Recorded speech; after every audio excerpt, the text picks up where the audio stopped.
Hello everyone, welcome back to Hacking with Ken. So basically today this is part 2 of user and group management. So in first video we saw how you can create a user, how you can modify a user and stuff like that. So in this video we're going to be modifying groups, creating groups and deleting groups. So let's go jump into our terminal where we left off.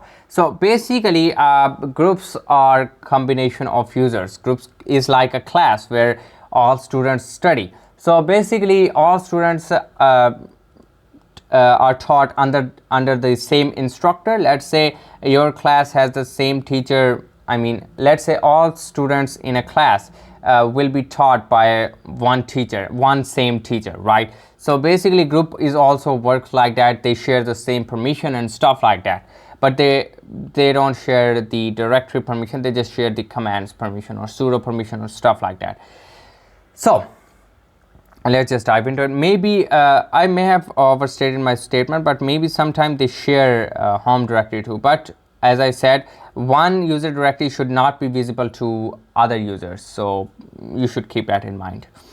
So and to add a group, we have a command group add, or I think it is, yes, group add group doesn't exist, I think. Let me just try. Okay, so it's like add user and user add. This does exist, but I'm not going to use group add. I'm going to use add group. Okay, add group. Let's type add group for hacker2. Okay, adding group with the hacker2 with the GID 1002 done. And group add, you can do that, but I don't think okay, we can create using custom GID. Let's take it to 3001 and let's do hacker3. Okay, if I type groups, okay, but no, we have to go to group and let's grab hacker, just hacker. We will see. So hacker, we have hacker group here, we have hacker2 group here, we have hacker3 group here. So these are all the groups that were created by me with using user add or add user or group add or add group. So by the way, I didn't think there was a command like add group. I only used group add. So let's for real, this is our group. Now we can add our user in it by typing user mod and then this. To delete a group, we can do that. Group del, just type the group name hacker3 and this group will be del. We can modify that again. We can see that again. As you can see, hacker3 has been deleted. So if you want to add user into a group, you can do that by typing user mod and stuff. So I think this is all basically. I think there is nothing much to explaining to do with the user, with group and stuff like that. I don't think so. I think this is all for the group. Okay, we still have few files left to explore. We can do that. There is a file called passwd. Okay, passwd is file where all your usernames and settings, all your user setting is stored. If someone can modify it, if someone can read it, she can gain a lot of data from your Linux. He can gain usernames, IDs and stuff like that. What shall you use? And this might not be good. So this is basically the file which contains the username. It will have Kencypher. As you can see, it has hacker, it has Kencypher. So now there is another file which is a shadow file, and this is restricted file because this file stores the password, the passwords for your Linux basically. So you shouldn't be sharing this file with anyone else, and this file is protected by a root password. But since we are already in root, we don't need to worry about what we're going to do. So I think these are crucial files that you need to worry about. And I think this is all for groups. Oh yeah, I hope I didn't delete too much hacker group because we still have group mod to cover. Okay, group mod let you change the GID or new name of a group and stuff like that. So let's do group mod. Let's by the way, let me just show you first what the ID of hacker2 is, GID. It's 1002. Let's clear the screen and let's type group mod -G. Let's take it to 5600. I don't know why I'm doing that. Okay, let's go into the hacker2 and boom. Let's cat that file again. We have 5600 ID and that. So let's go into the group mod option. Again, what we can change, well, we can give it a new group mod -N. Let's type hacker2 and what we want to give. I want to give it wheel.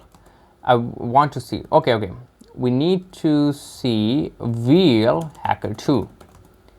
Okay, it works like that. So you need to put the new name first and then the group name. Okay, it might have been changed. Let's check. Okay, we got wheel, and so that group name is changed. So you can do that with the you can also change the username with user mod. I forgot to mention earlier. It's still a part 2, so I can do some changes. So shut up. Okay, let's say I want to name, but first let me check hacker2. Okay, we have hacker only. Let's make it hacker2. User mod, type -l and then hacker, and let's make it hacker2. Okay, same stuff, hacker2 hacker. Okay, this process is currently used by, I hate that, to be honest. Let's exit. I really should have closed the terminal. I'm really closing this terminal, to be honest. Let's let's open up a terminal again, the SSH command again. Okay, and let's type in the password. Okay, let's go into that. Maybe we need to make a bit of small. Okay, let's go into the root and user mod -l, hacker2 and hacker. Okay, no changes. What ID hacker? Oh, okay, I forgot to write hacker2. My bad. Okay, this will be good. Okay, now if I type ID hacker, I can do that because it's been changed to hacker2. This is how you can change the usernames and groups name, and this is how you can modify groups, create groups and delete a group. So now basically I'm going to delete all the settings I made. Group del hacker. Okay, hacker2. Okay, primary user hacker. Okay, user del hacker2, but we wanted to remove home directory 2 -r. Okay, don't worry about the spool. So its home directory is removed. Now we can del hacker, group del hacker, and as you can see, we are free of hackers. So let's grab that hacker if it exists. It doesn't, so let's type passwd and grab hacker if hacker user exists. No, it doesn't.